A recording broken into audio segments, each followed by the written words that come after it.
phone if I don't see you. I wanted to make just a very short resume of what were the main inputs actually, and there were many common messages, and I think that is important to take on board.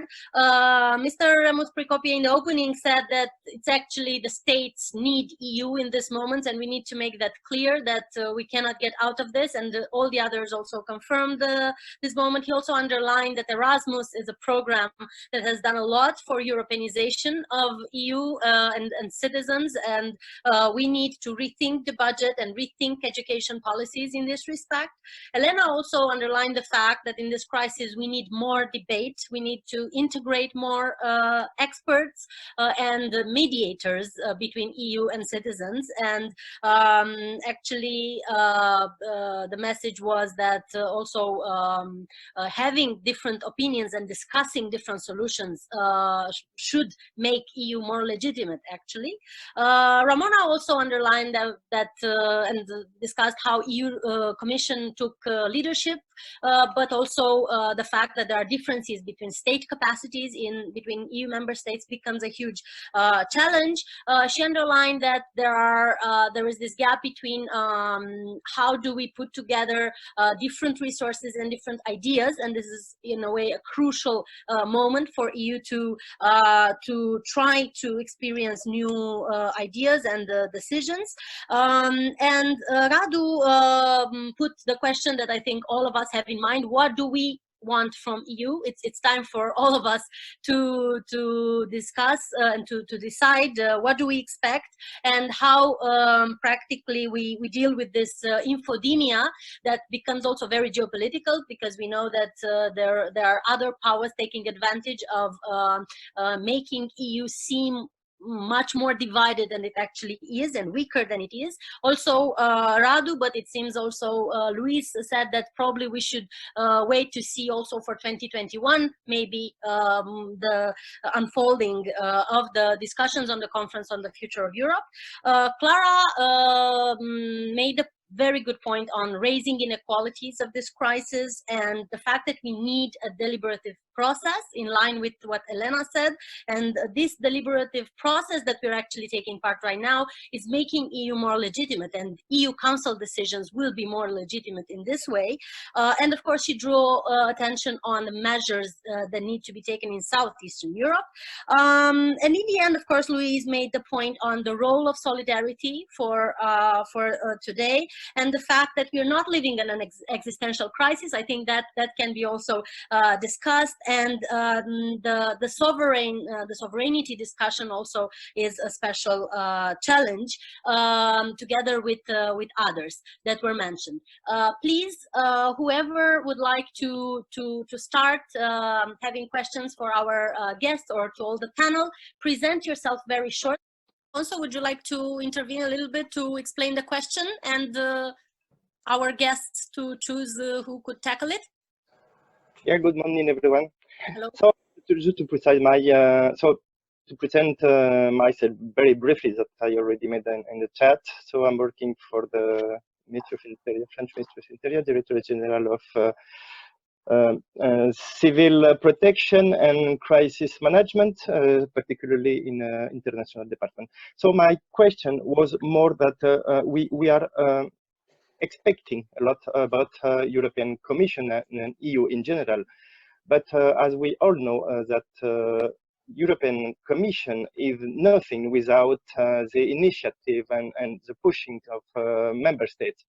So I think in that case, as I'm involved in many discussion projects, that nowadays European Commission really need more initiative, a statement from EU member states. I think it is very important to create this movement to go ahead and to overwhelm this crisis. Really, what do you think about that? Okay, thank you very much. From the speakers who would like to address this. Maybe I could say a word, right? Because yes. I think this is precisely a bit what we are living. This is what I was saying. EU member states need each other to tackle the situation. And of course, the Commission can do what it can do, but we all know that it has limited competencies in the field of health.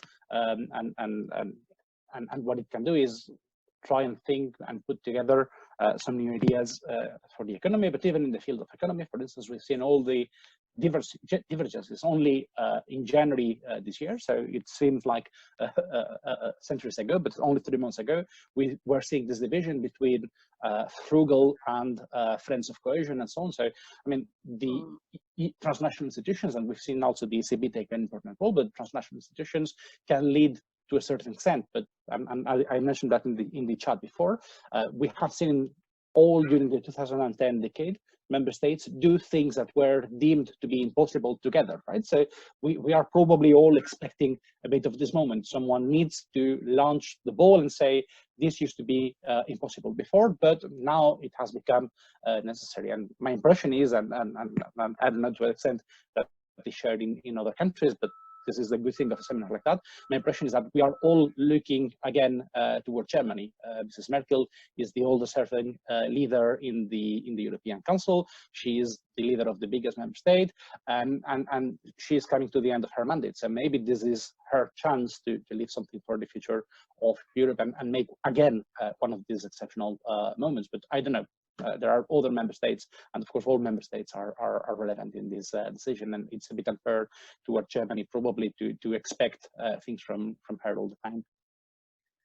Thank you, Luis. You tackled this issue of expecting always Germany. Well, for some member states, I think this could be very problematic because they have criticized Germany's actions, and having more member states intervention could also be problematic. I mean, I think it's a very good question because could we balance, I mean, could we promote EU solidarity through having more member states driven solution, or maybe more interventions? I don't know. Do we have other speakers, Ramona, Radu, Clara, who would like to answer this question, or should we move forward? I can say just a few words. Please, Elena. Because I was talking in very abstract terms, but I think is also important here. The way we explain the complexity I was talking about before. And in this sense, I think we cannot speak about the European Union as a differentiated dimension of politics. I think what we need to make people understand is that everything is connected, that we are the European Union, we are taking part of the European Union. The decisions of our leaders of each countries is what is going to make Europe different, or to lead us in one direction or the other. And this is what is very difficult for people to understand. Also because, of course, there were some comments on the chat before about, for example, the role of Finland, on why they oppose coronavirus, etc. Because the problem for the politicians is that they really need to combine and to survive and to give answers inside their countries, but at the same time they form part of this idea of Europe. It's not something that is beyond or upstairs there, that sometimes they give us some instructions.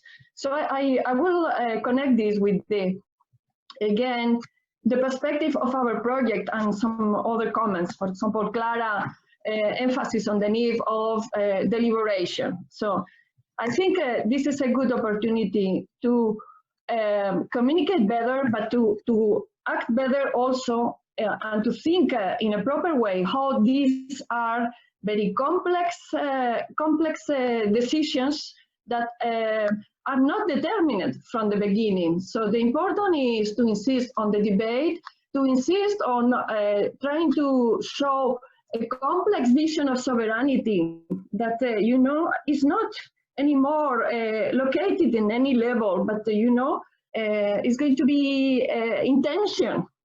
All these levels are intentions. We see it, for example, in the countries as Spain, that we have inside a lot of tensions, and we see how difficult it is to manage all of this. So why we need to, and I also refer to some of the comments, well, we need to just to apply the criticism and assess the behavior of the European Union in a level when we really have another, the same problems inside some of the countries. No? So politically, to manage this complexity is something that always is going to give rise to tensions.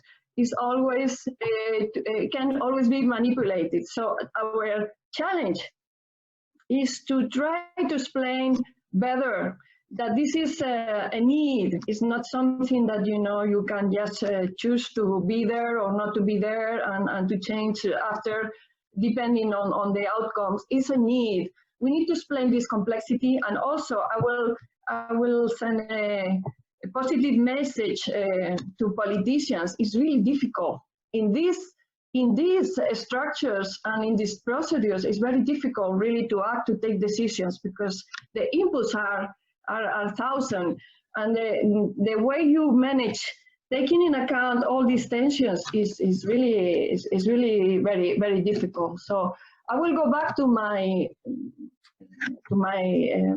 the start of my comments, and I would say that we need to adapt a little bit these expectations about politics and politicians, but at the same time to try to give some proposals or some answers to improving in our complex democracies the public debate and the way these decisions are being taken. That's the challenge, and I think is there where we can just offer some proposals from our specialities, and we need to really avoid this absolute criticism or just the critic that is focused just from one perspective, and to try to see all the complexity of the political landscape. Thank you, Elena. The word complexity and how EU works and includes different actors, I think it's essential. So thank you for this answer. First, let's hear Radu's answer, and then we will hear. We will start with Fernanda's question. Okay, Radu. Thank you for this positive discrimination. Apologies, I did not see the other persons who registered for the question. I just jumped up to reply. A very short comment. It's particularly in at least 4 or 5 EU countries, is the second time in a decade when you ruffle the social fiber. And I don't mean, for example, just Greece, Spain, Italy, but there are also other countries who didn't see, from a political standpoint, in terms of effect of the previous crisis, the partial destruction of mainstream parties. You can best see that in Greece. Okay, one of those mainstream parties came eventually to power with the current prime minister, but it would be traumatic, and this is where it would be an existential crisis for the European Union, if a second wave of unknown, of different version, even uglier than last time, of populists and nationalists will come to power. This is my only caveat. Let us be very careful about this endurance, because it's like in each country, it's different when you're, there was a quote some time ago, which I saw in literature, when people are losing jobs, it's a recession. When you're losing jobs and others, it's a depression. So we should actually fear for this depression in some specific countries, because then we're going to have problems also existentially as the EU. Okay. Thank you very much, Radu. I also saw you, Lucas. So sorry if I have the order mistaken. If Fernanda would like to ask her question, please. Hi, can you hear me? Yes. Well, I'm a student at PUB right now as an Erasmus, but I come from Complutense in Madrid. And I wanted to mention that with the part of the debate that I feel that it's true that we need experts, but also I think the problem of the debates is that they mostly get closed within expert groups, and we should find a way to make it to people, even though we, like, for example, right now, this Zoom session, we're having people could join. It's true that people do not find interest in having these kind of debates. And also, with the existential crisis that we mentioned, I wanted like to anyone who wants to talk about it. I mentioned in the chat box that I'm Spanish, but I'm also Mexican, and I feel that this crisis is being lived differently also according to the economical crisis that each country has. So in the case of Mexico, I feel that people are kind of much more calm because we're always within crisis, and also we had a pandemic in 2008.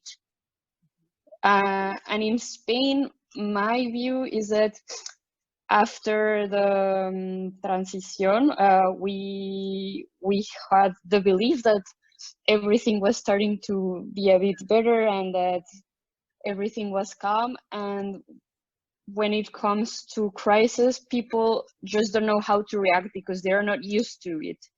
So I don't know if you feel that also in your countries. It's true that we're living right now an exceptional situation in which we don't know what's going to happen and people just react as they, that's what I wanted to say. This is a very good point, Fernanda, about how different countries and different citizens perceive. And I think this would be an opportunity for us in this discussion to share that. But as we have approximately 10 minutes, I will also read the 2 questions that I found on the chat. And I will first, I think it's better for us to collect all the questions and comments and then invite all the guests to give their answer to each of them. Okay. So also, here in the chat, we had one of the first questions by Yolanda, who said that what do you think would be a possible solution to solve the European political crisis, and what would happen after the COVID crisis? So this is like really a big question regarding the future. Thank you, Yolanda, for the question. And we had a question from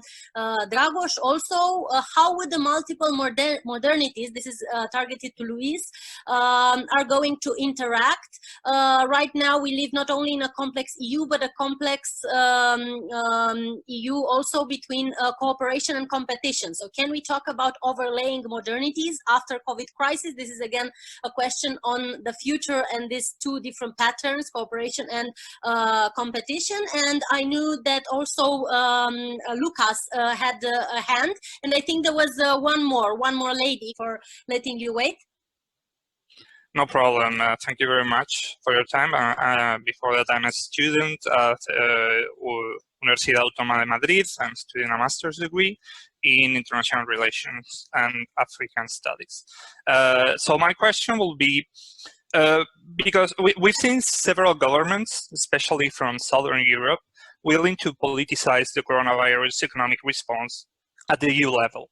And we've had a lot of talk today about how this crisis could fuel the rise of Eurosceptic and populist political parties. But for the most part, the governments willing to politicize this crisis are from traditional pro-Europe parties. This is why I think that I'd like to ask the panelists about how to reconcile that there's not necessarily to think about the crisis coming in the long term when there's elections, etc. But right now, at least in Southern Europe, there seems to be a lot of talk that we haven't had since the economic crisis about the EU institutions and how the response should be. That's all. Okay, thank you, Lucas. And we also had one more question in the chat from Lucian. He talks about the European Green Deal, of course, and von der Leyen's project to transform Europe to a more, sustainable and well-being future. And he says, how will this crisis, health crisis, impact on European sustainable policies? So how can we think sustainably when we are faced with all these changes? Good. So just in order to wrap it up, I will go back maybe in the same order that you started, Ramona,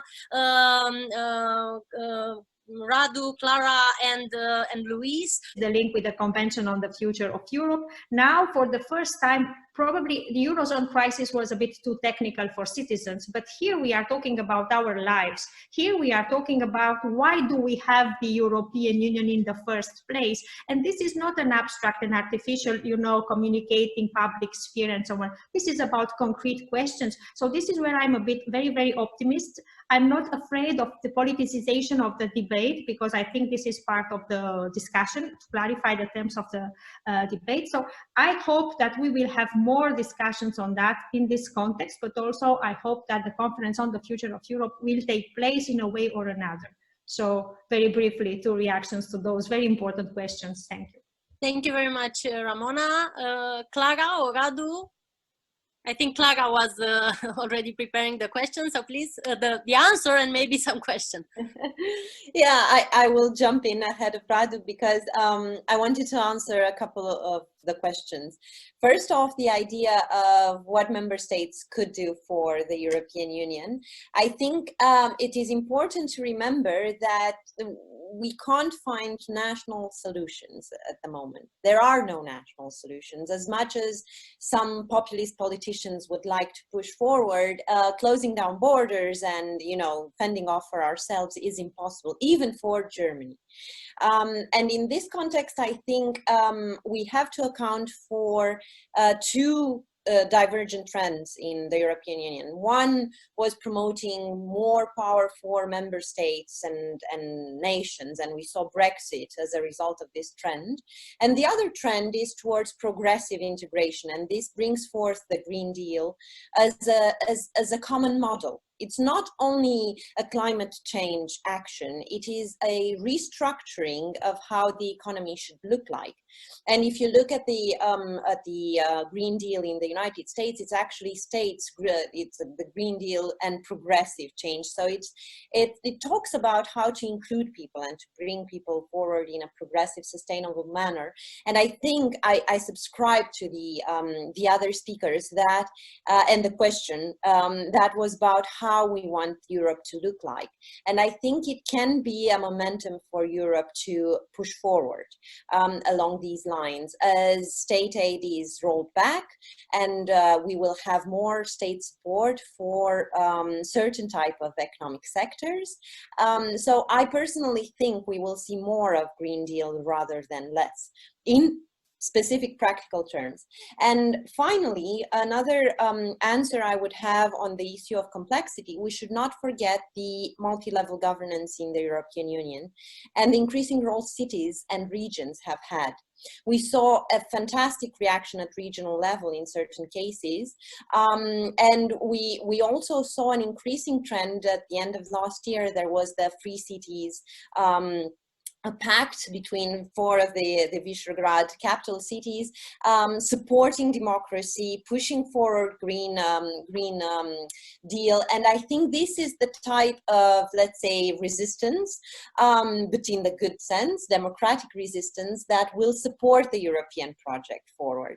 And finally, I know many of you probably read the Richard Haas editorial last week in Foreign Affairs on how the current crisis will push forward current trends rather than reorient them. I subscribe to this idea, but I strongly, I'm still optimistic. I still don't believe that the European project has lost its momentum. I think it can really use the current crisis to recapture its momentum. That's it. Very, very good line of thought and optimistic way to conclude. Let's see if there are other, Radu also, if you want to tackle any of the questions raised. Yeah, very shortly, in terms of the Green Deal, I think there is some work to be done, but I think both from a perspective of industry, common sense and communications, we should not drop it, but reshape it and rebuild it. I'll give you a very concrete example from the East. In the East, we've partially complained that, not necessarily Romania, but other countries, that this is killing the old industries. Well, guess what? COVID-19 is also killing part of these industries and killing jobs and part of, and like Clara said, reorganizing or helps reorganize our economies. Already for a few years now, for those of you who have been reading World Economic Forum work, but not only, there has been quite a chat about the fourth industrial revolution. Guess what? A lot of the things which we should have done to reassemble our economy are now being done, are put on our menu, on the agenda under pressure. We can rephrase this, we can rebuild this, it's a channel, but again, each crisis has its opportunities and its losses. The important thing is not to make the EU the main loser, speaking of doomsayers, in the months and years to come.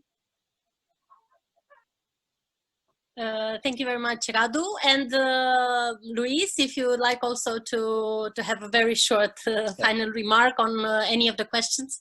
And maybe to answer Dragos, because he pointed towards you and the idea of modernities. I will make 2 points, one on modernities and one on Green Deal and complexity. On modernities, I think we are already seeing a competition between different models of modernity. So clearly there will be one Chinese or probably more globally Asian model of modernity, and we've seen it at work very much during this crisis. I mean, at the beginning, China, Singapore, South Korea were all hailed as managing this pandemic very well. Everyone was saying how disciplined these people are and so on, and people were saying this is because they are Confucian and so on. Well, this is, I don't deny that Confucianism is important, but this is their modernity. They are very good at doing certain things, but probably the European model of modernity will not have the same type of balances between, I don't know, personal information and state power and whatever it is. So probably this is something we are already seeing, and something that we will increasingly see as the economy complexifies. So I always make the, and it's a feel I know very little of, but I always take the point of new discoveries and new technologies. For instance, artificial intelligence regulation. We are not going to have 190 national regulations on artificial intelligence, and probably not 27 in the European member states. So this is one of the things where the European Union will have first to decide whether internally it has its own model, and then whether it can be upheld at the international level. So for instance, all the references that the von der Leyen Commission made to the digitalization of the European economy go in the sense, and it will apply to the coronavirus crisis as well. To what extent can this European model of balancing health, liberties, general access to treatments, how much will the vaccine cost, and so on, who will receive it, is something that the EU will have to discuss inside before, but then it will be the subject of much international competition. And then on complexity, and on the Green Deal, I think a lot of the things that we are discussing in relation to coronavirus are going to be useful lessons for how to deal with climate change. One of the things is we've seen that we have relatively rigid division of competencies between the EU member states and member states regions and even cities. But this is not how you react to a crisis. So my point is that, of course, all levels of government need to be involved, but also we have been able, or most member states have been able to define clearly set goals. Let's see to what extent we can replicate this type of response to an emergency for climate change. So again, complexity is important, and complexity means that you have to be flexible in terms of who does what, provided that everyone contributes to the general objective. Thank you very much, Luis. And we managed to make it with only 4 minutes of delay. First of all, let me thank our speakers, Ramona Coman, Clara Volintiru, Radu Magdin, and Luis Buza, and of course, Elena Garcia, our coordinator and our rector, Remus Pricopie. Thank you for making time in your agendas and taking part in this. I wanted to thank also our students, and particularly the ones who were active on the chat and had questions, Fernanda, Yolanda, Dragos, Lucas, Lucian, and I'm sure that there are many others, but unfortunately we have also this time restrictions, and it's good for us to, after 2 hours of intense discussions, also to clear our minds. We will have now a coffee break of half an hour, and then we will continue with Luciano's panel focused on how European media sector coped with the crisis.